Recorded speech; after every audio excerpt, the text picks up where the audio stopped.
Okay, so if you've ever had that feeling, that knot in your stomach when you need to speak English, or maybe that little voice inside saying, just stay quiet, even when you totally know the answer, well, this deep dive is definitely for you.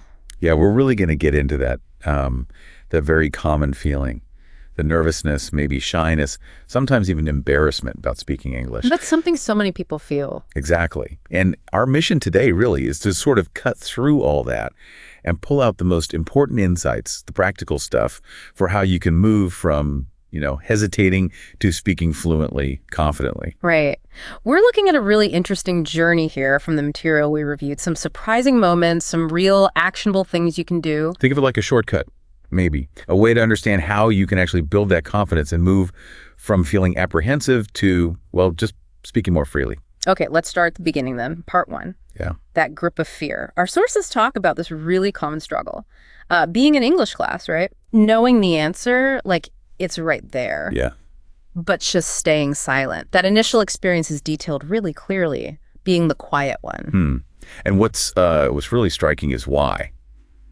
The sources dig into the root causes. It's not just one thing. No, it's the fear of mistakes, obviously, but also fear of being laughed at or judged. Right. That judgment piece is huge. Huge. And worrying you won't seem smart or you'll mispronounce something. It kind of all ladders up to this big fear of not being perfect. And that avoidance, it doesn't just stay in the classroom, does it? The sources point out some pretty serious real-world consequences. Yeah. What kind of things get missed? Well, yeah, it can really snowball. It can lead to avoiding public speaking entirely, missing out on job interviews, which is massive, Wow, yeah. or just other life opportunities, travel connections. It really does build a kind of cage around you. And the longer you avoid it, The harder it gets. It becomes this self-reinforcing cycle. Really tough to break.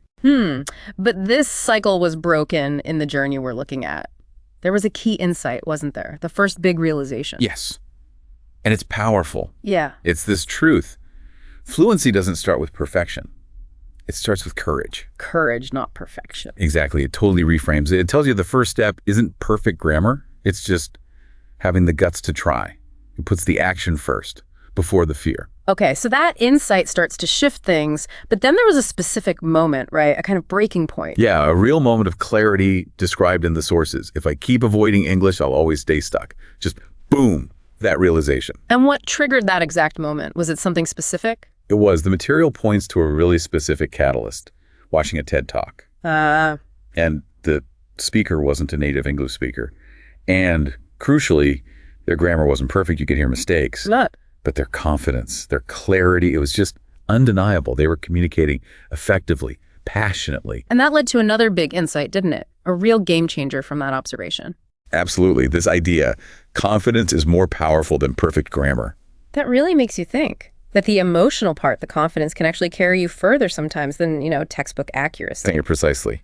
It suggests the hurdle inside your head is often way bigger than the actual language gap. So seeing that TED Talk, having that realization, what happened next? Well, that led to a pivotal decision, a kind of personal promise. Which was? To just speak, no matter what. To basically embrace making mistakes, even accept sounding, quote, weird. Wow. And the source emphasizes this. That decision, that commitment, it changed everything. Because it's choosing action over fear, progress over staying stuck. Okay, so commitment made. Now for the practical side, part 3 in our outline. The blueprint of small steps. What was the very first habit? The first step was actually super simple, foundational, self-talk. Just talking to yourself. Yeah. In the mirror, walking down the street, cooking dinner, just narrating everyday things. Like what kind of examples did the sources give? Really basic stuff. This is my phone. I'm going to call my friend. The weather is nice today. That kind of thing. And why was that so helpful? It seems almost too simple. Because it gets you thinking in English. Naturally, without the pressure of translation or an audience. It just builds that basic comfort, that internal soundtrack in English. I can imagine that feels a bit weird at first, though, talking to yourself out loud. Did the sources mention how to get past that awkwardness? They acknowledge it can feel strange, definitely. But the key seemed to be just doing it consistently, making it a habit. Because there's no one listening, right? Right, no judgment. Exactly. It's a totally private, safe space to just let the language flow, however imperfectly. Okay, makes sense. So after self-talk, what was step 2? Step 2 involved recording yourself, specifically recording like a 1-minute audio clip every day. Oh, interesting. What would you talk about? Anything, really. Your day, your goals, just random thoughts. The point wasn't the content so much. What was the point then? The point was listening back, creating your own feedback loop. Ah, okay. To hear your own mistakes. Yeah, partly. To identify areas to work on, but also the source notes something relatable initially, disliking the sound of your own voice. Oh yeah, who likes hearing themselves recorded? Right. But despite that initial cringe factor, over time, the progress became really clear by listening back. It turned into a useful self-assessment tool, even if it started off feeling uncomfortable. Okay, self-talk, then recording. What's step 3? Step 3 was about bringing other people in, but in a safe way. Community. Joining small online speaking groups. Ah, like practice partners. Exactly. Meeting maybe once a week online. And the benefit here wasn't just the practice time. What else? It was the psychology. That feeling of, I'm not alone in this. That's huge. Absolutely. These groups created a low-pressure space where everyone understood the struggle. Yeah. Mistakes weren't just okay, they were expected, part of learning. It builds that shared vulnerability, that mutual support, really key when you're pushing past fear. Shared vulnerability. I like that.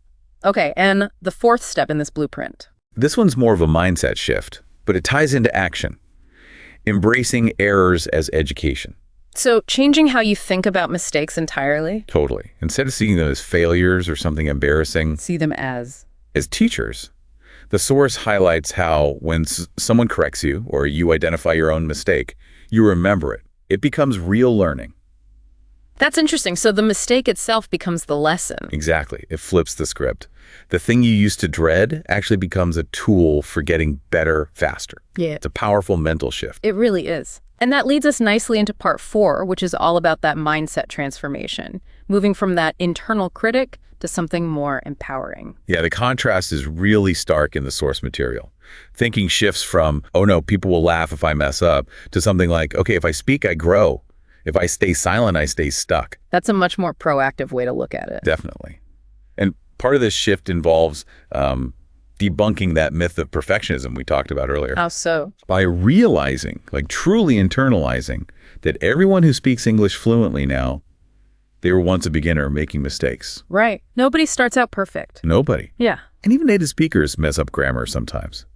So realizing that frees you from needing to be flawless before you even open your mouth. We put so much pressure on ourselves. You really do.